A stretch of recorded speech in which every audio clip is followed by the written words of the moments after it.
Oscar BEVIS, IFL, TV, MTK Global, delighted to be joined by the source, the champ, Lawrence Okolie. How are you, mate? Yeah, I'm alright, thank you. You know what I'm saying? How's life as a champ? I know you've done a bit with Coogan, but now things are settled in and that. I'm sure you're feeling the love.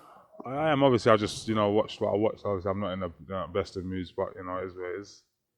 Yeah, we're here for the debut of Stephen Adentan, someone you know very well, close friend of yours, beaten and stopped tonight. I don't really know. Can you just assess that for me? Just shocking, I suppose.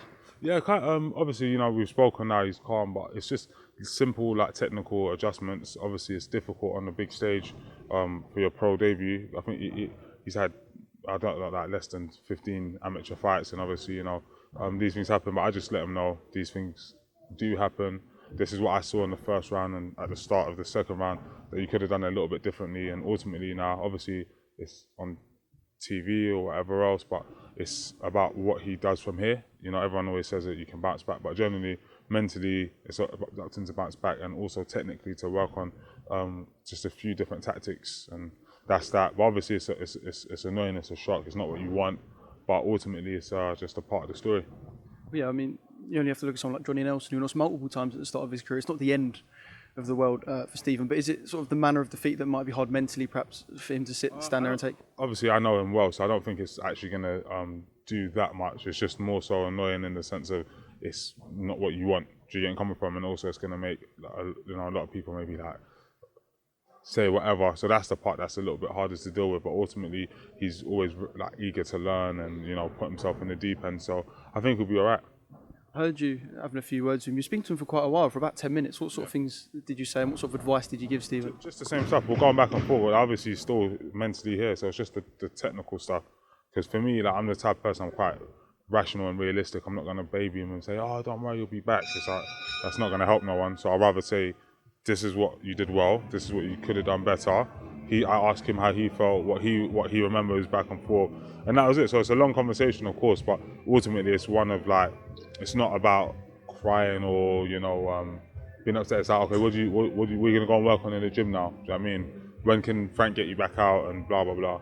I don't want to sound like I'm eavesdropping. It is quiet back here, but I did feel like I heard you sort of compare an experience of your own, obviously undefeated in the pros yourself. Was you comparing an experience you've had yourself, or did I mishear that? Yeah, of course. Obviously, I've been an amateur as well, and I've been stopped and bounced back and stuff like that. So you have to kind of understand, this is a reality of the sport, and then instead of looking at it oh man, I got in front of TV, that stuff's irrelevant. What's relevant is you as a boxer, what can you do to become better? Do you know what I'm saying? And that's that. Just quickly, Whyte Povetkin tonight. I can't remember how you would have swung first way around. I imagine Dillian Whyte. How are we feeling tonight? Yeah, I think the same. Do you know what I mean? Obviously, the reality of boxing, anything can happen, especially which we've just seen. Yeah, especially at heavyweight. So I think Dillian will win based on body shots. Not even just he was winning the last fight, because the last fight was competitive. But I think he'll win based on he'll be able to work the body better from distance, and also he's a lot physically stronger from what I watched in the first fight. So I think he'll approach the fight a little bit more ruggedly. I don't think he'll rush in. I think he'll approach it a little bit more physical, body shots, get in there, and just sort of deal with him. Because a lot of people might expect him perhaps to approach with more caution, but you think that would be the wrong idea? I think that's completely the wrong idea, because Povetkin's Olympic gold medalist. I don't care how old he is now. He's got the good timing. So if you're trying to box throwing jabs and stuff, he's seen that his whole career. So he'll be able to wing over. So I think personally, the better thing for him to do would be to sort of work. Do you know what I'm saying? Just finally, I'm disappointed. No Sky Dweller, just the COVID wristband. Oh yeah, I left all my jewelry at home today. But the Sky Dweller in particular is on its way. It's been ordered, and we'll be seeing that shortly. I don't know if I'll be bringing it to boxing events, but we'll enjoy it. We are in East London. Just finally, have you spoken to Eddie about anything? Obviously, still celebrating and living off the win as well. But have you spoken to Eddie about anything in the future? Yeah. We know what you want. So. Yeah, we've spoken. Obviously, I have a mandatory, but I said to him, I'd rather we just went straight into unification.